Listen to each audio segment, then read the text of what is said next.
Agora 8 horas e 35 minutos. Agora há pouco falamos sobre o fato de a Polícia Federal ter instaurado um inquérito para investigar o homicídio que aconteceu na última sexta-feira no desembarque do aeroporto de Guarulhos, aqui em São Paulo. A gente vai falar com mais profundidade sobre esse caso agora com o professor da FGV, também integrante do Fórum Brasileiro de Segurança Pública, o Rafael Alcadipani, a quem agradeço muito a participação aqui no Jornal da Manhã. Rafael, bem-vindo, bom dia.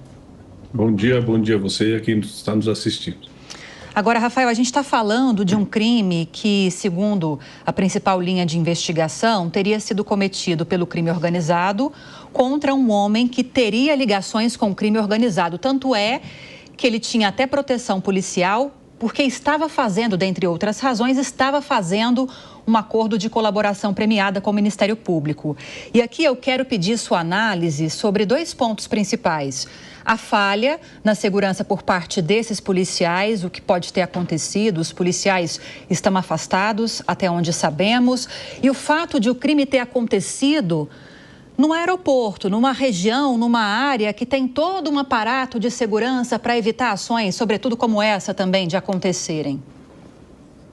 Em primeiro lugar, né, na questão dos policiais, os policiais estavam fazendo o que se chama de bico, né? Os policiais de São Paulo têm uma remuneração que é uma remuneração que deixa muito a desejar, e com isso eles acabam realizando bicos para eles poderem majorar o seu salário. Ou seja, os policiais não estavam ali oficialmente, né? Eles estavam ali a partir de um contato privado feito entre essa pessoa e os policiais, né?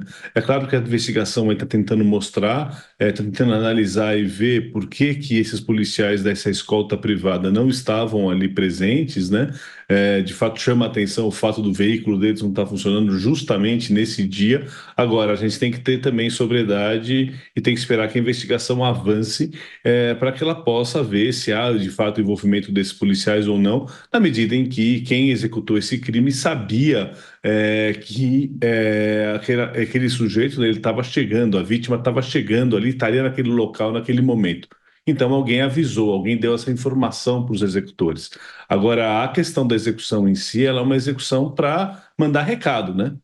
Na medida em que isso acontece no aeroporto, o principal aeroporto da América do Sul, é um aeroporto extremamente movimentado, repleto de forças de segurança. Se a gente vê bem, no momento em que a execução acontece, a vítima está diante de um ônibus da Guarda Municipal, ou seja, os assassinos foram muito audazes mesmo, né? Eles veem o ônibus da Guarda Municipal e mesmo assim saem com seus fuzis e executam essa vítima, ou seja, quer se mandar um recado por um lado e por outro, mostra uma situação muito séria do nosso país e do nosso estado de São Paulo em relação ao crime organizado.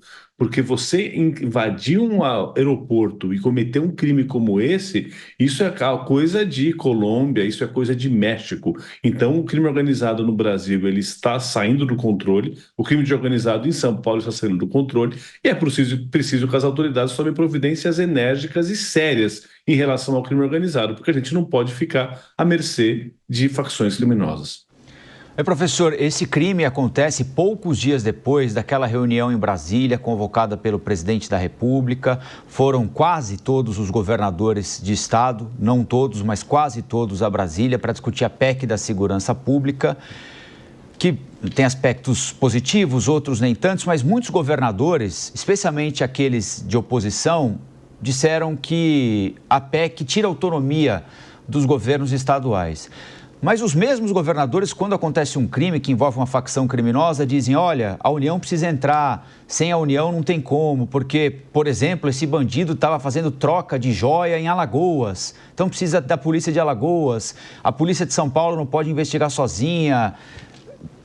Quem é que tem de tomar as rédeas antes que a coisa descambe, se é que já não descambou, professor?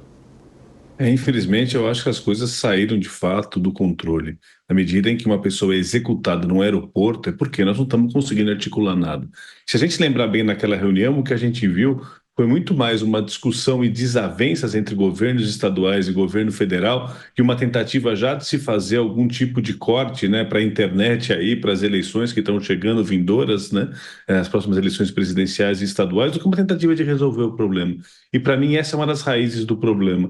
A gente não vê um interesse do governo federal e o interesse dos estados de construir uma agenda em comum em uma política de Estado de longo prazo para o enfrentamento ao crime organizado. Ao que parece, cada um quer falar que ele vai resolver o problema, que ele vai conseguir resolver o problema e que a culpa é do outro. Ou seja, a gente fica vivendo nesse jogo de empurra-empurra político sem que a gente consiga construir, de fato, uma política pública de longo prazo de segurança pública. E essa é uma das raízes do problema. É por isso, um dos motivos pelos quais as pessoas estão sendo executadas dentro do aeroporto, né?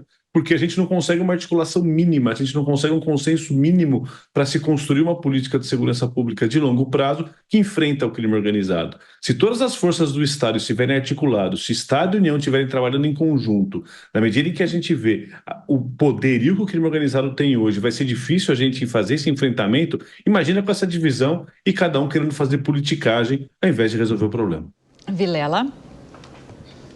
Professor, bom dia, satisfação. Professor, na linha do que o senhor colocou agora, dessa dificuldade de atuação, inclusive na construção da PEC da segurança pública, é possível a gente analisar que, de fato, no país ainda não se saiba como lidar com uma estrutura tão crescente do crime organizado? Nós temos um crime organizado que está caminhando, para usar os exemplos que o senhor mesmo mencionou, está caminhando para um rumo Colômbia e México, e uma estrutura de investigação e de repressão que ainda se pauta em aspectos talvez até relativamente paroquiais e regionais, sem ter essa visão mais ampla do todo? Infelizmente é o que a gente assiste hoje, né?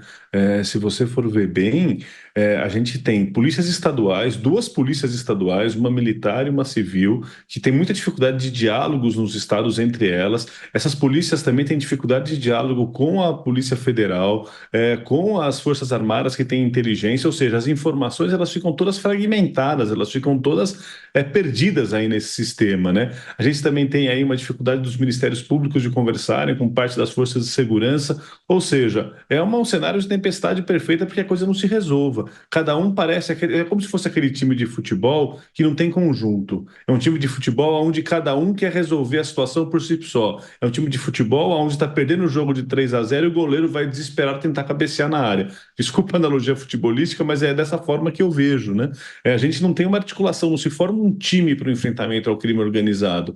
E aí a gente vai vendo as facções criminosas ganhando cada vez mais poder. A gente viu agora recentemente nas eleições suspeitas gravíssimas das facções criminosas dominando em câmaras municipais inteiras, participando das eleições, atacando candidatos, ou seja, a gente está numa situação onde a facção criminosa ela está nadando de braçada e a gente vê só conversa, tentativa de politicagem, tentativa de lacrar em mídia social, mas pouca articulação de esforços efetivos para o enfrentamento efetivo ao crime organizado. O que a gente está assistindo agora em São Paulo é a maior crise de segurança pública desse governo. E como é que esse governo está se articulando? Como é que o governo está fazendo para juntar as polícias e não dividir as polícias? Porque a gente tem que tomar cuidado quando a gente quer fazer uso político da Secretaria de Segurança Pública. A gente precisa de efetividade, de racionalidade, de transparência e articulação de esforços. Agora, professor, para a gente fechar, diante da gravidade do caso, da situação da segurança pública no país inteiro, como o senhor estava mencionando, pelo fato de esse crime, agora em Guarulhos, ter acontecido no aeroporto, é um caso que deveria ser federalizado ou não? Porque hoje a gente tem 2 investigações, Polícia Civil e Polícia Federal, paralelas. Assim tá bom ou tem que mudar? Então, mais uma vez, né, essa coisa da gente não ter esse diálogo e não construir esse diálogo. O crime aconteceu fora do aeroporto. O crime aconteceu numa área que é uma área estadual. Portanto, cabe à Polícia Estadual, a Polícia Civil realizar essa investigação. É claro que se a Polícia Civil sentir a necessidade de ter articulação e de contar com a inteligência e com o apoio da Polícia Federal, evidentemente que isso é necessário. A Polícia Federal ela tem um trabalho em relação à facção criminosa e é muito importante que essas 2 instituições elas troquem informações. Mas se você for ver na letra da lei aquilo que é colocado, esse é um crime que é um crime estadual, que compete à Polícia Estadual em fazer a sua investigação. Nós conversamos com o professor Rafael Alcadipani, que é professor da FGV e também integrante do Fórum Brasileiro de Segurança Pública. Professor, muito obrigada pela participação, pelas informações. Uma boa semana, bom dia. Boa semana e bom dia para vocês também. Obrigado.